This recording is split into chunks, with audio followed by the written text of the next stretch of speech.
all you were looking for is the slope. Okay? That is all you need to find. So don't make it more complicated than it needs to be. Remember, they are always just talking about the slope.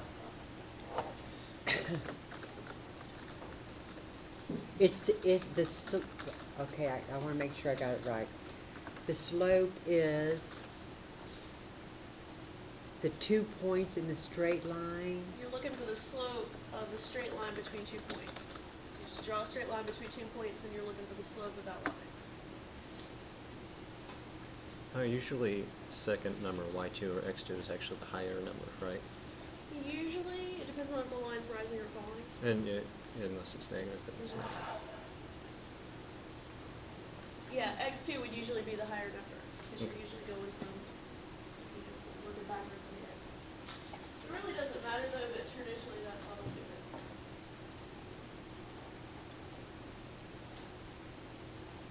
Okay? And yeah, and that's a good point there.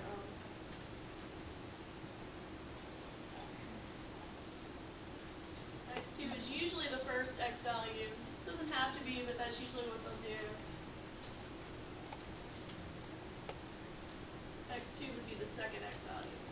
That seems kind of obvious there, but that's usually the way they'll do it. But either way it should work. Either way will work, yeah. As long as you're okay. Now another thing is you may have to find your y values. Now on last homework they always gave us y values because they would give us two ordered pairs.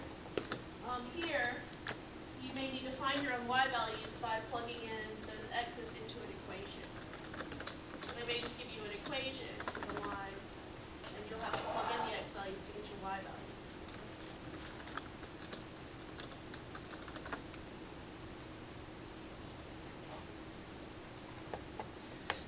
Now you're saying that it's the first x value, and y2 is always the second x value? X1 and x2. Usually just the first and second x value, like the lower x value, the higher x value.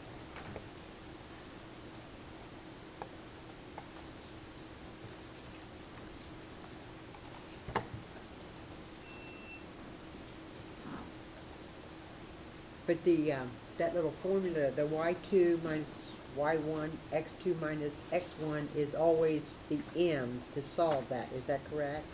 Yes, that's the the slope formula. Alright, you guys want to try a problem?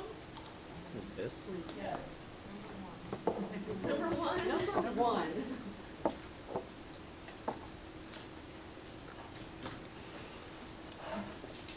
This is also average rate of change. You guys don't realize it, but you are doing calculus right now. Oh, You cool. go home today and say, I know calculus. Because this is actually a calculus, because calculus is calculus basically is like the study of rate of change. You know, I just had a discussion last night. I was like, I don't know calculus. Now I do. You do know calculus. Calculus is all about the rate of change. So, rate of change means how fast are you going, and talking about velocity.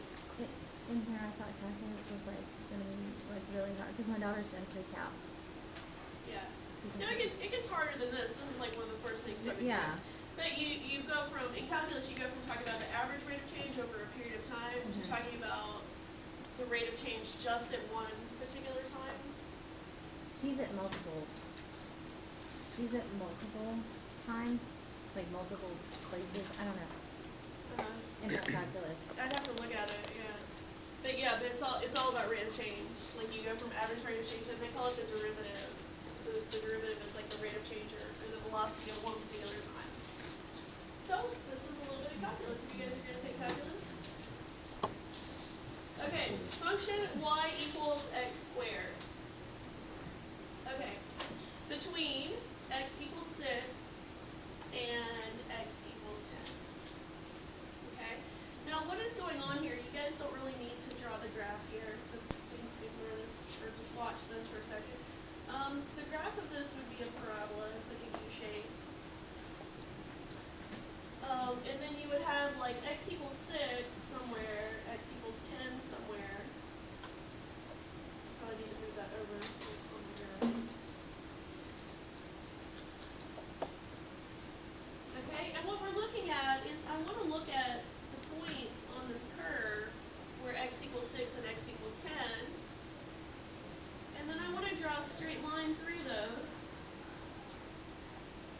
and find the slope. That's the average rate of change.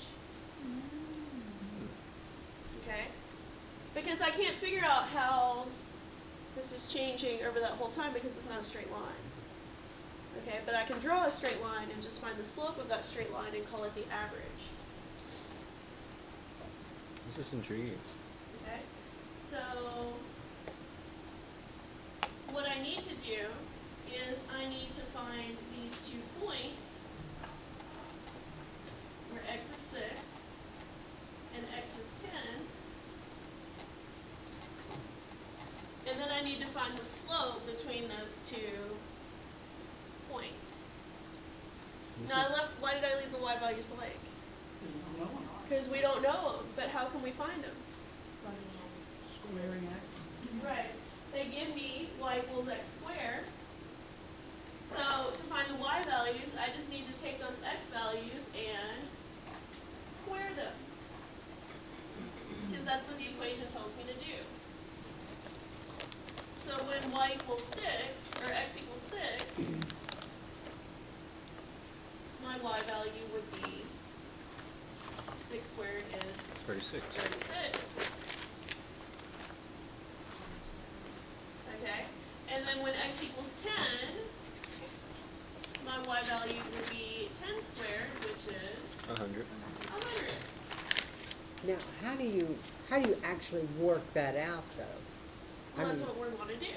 Now that I know my 2 points, we work it out just by plugging into the slope formula.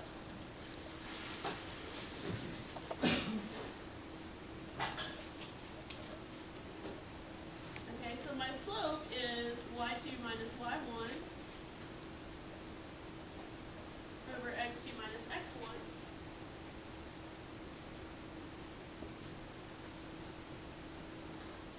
Okay, so my 6 and 36, I would call that x1 and y1. And then my 10 and 100, I would call that x2 and y2.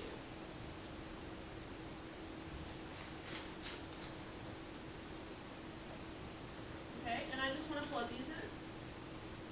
Alright, so y2 is 100 minus y1 is 36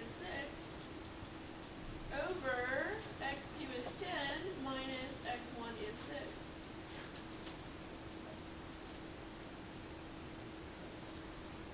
Okay, so then I just simplify that. 100 minus 36 is 64. And 10 minus 6 is 4. I divide that and I get 15.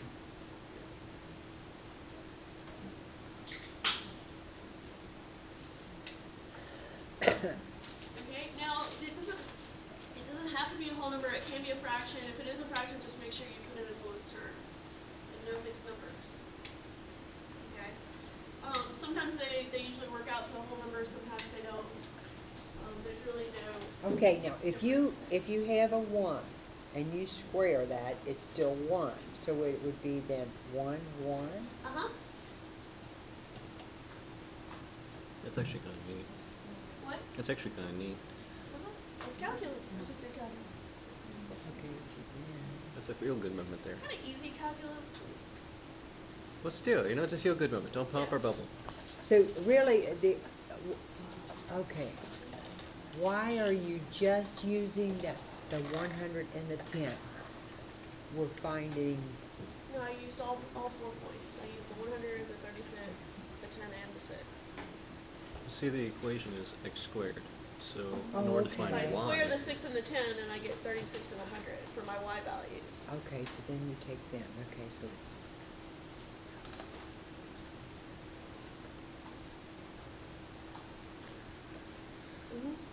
Oh, so if yours are 9 and 3, and yours are 1 and 3, then your y values would be 9 and 1. So really, it's just basically like an extra step to what we did before. Yeah, it's like an extra step where you have to find your own y values. Now, Sarah, was that as bad as you thought it was going to be? No. I was like, that was so easy. okay, that's called y2.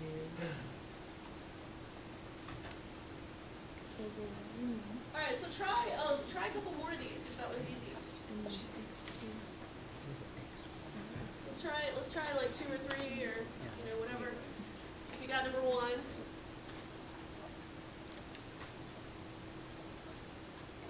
And the thing to remember is that whenever they talk about average rate of change, this is all they're talking about. You're saying find your y values and then find your slope.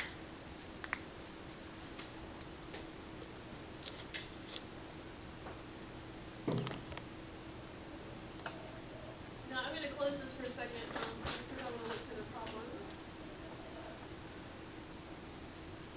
Okay, number 2 is actually easier because they actually give you all the points. So you don't even have to find your y values. You can just plug them in and find the slope there. Now, when you're doing number 2, Uh-huh. it would still be, because my y value then would be 10 and a minus 2, is that correct? And then a minus 2 and 1 is going to be my x value. Yes.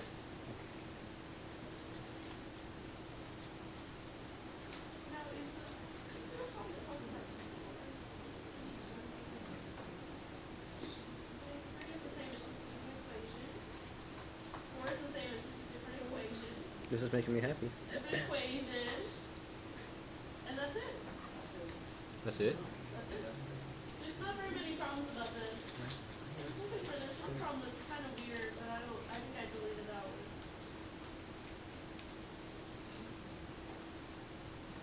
Alright, so try a couple more of those if you think you got it.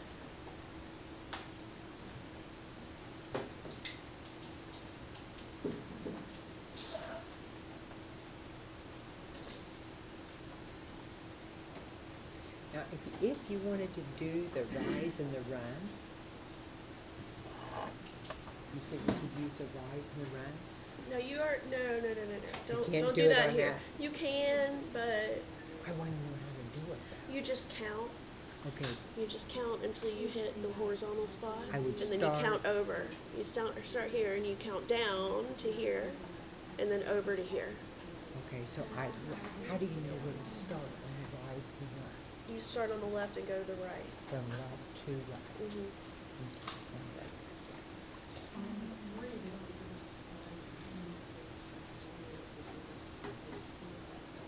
Yeah. So you do the same process. You just use different equations to do different y values.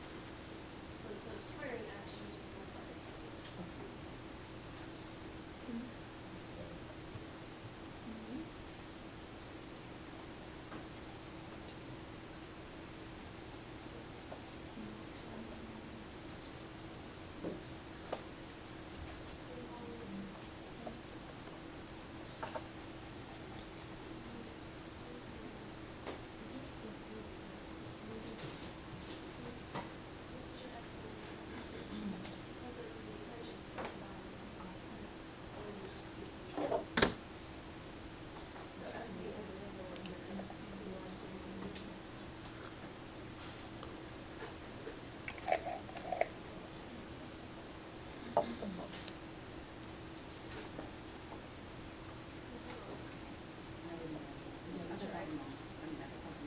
Okay.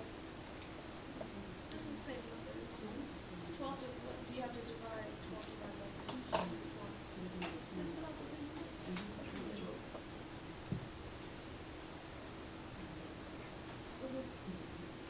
It's a trade.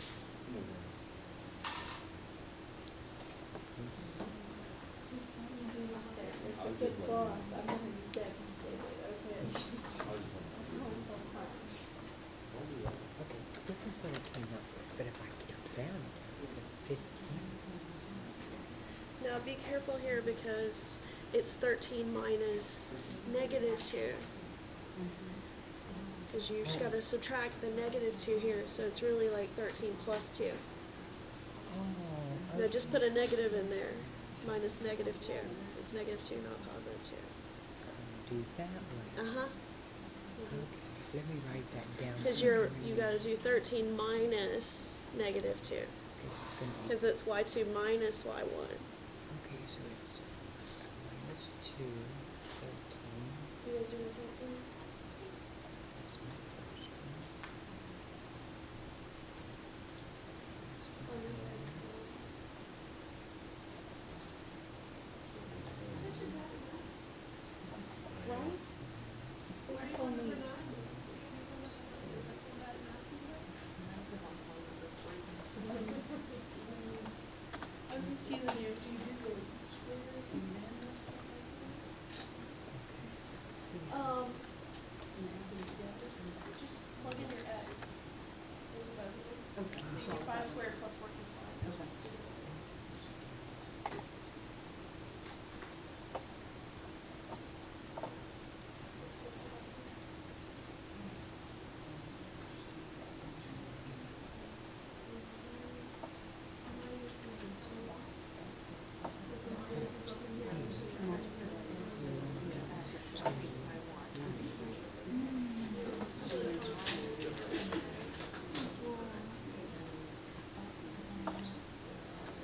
slow down.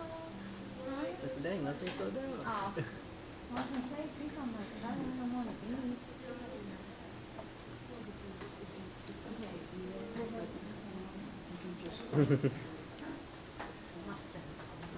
No, but I mean, if you can. Yeah. I mean, 12.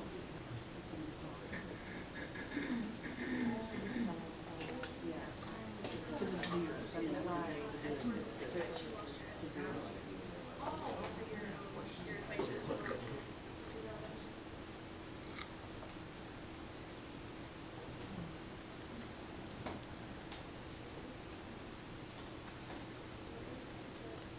It's not as bad as like ten. But it is like. Like a big example.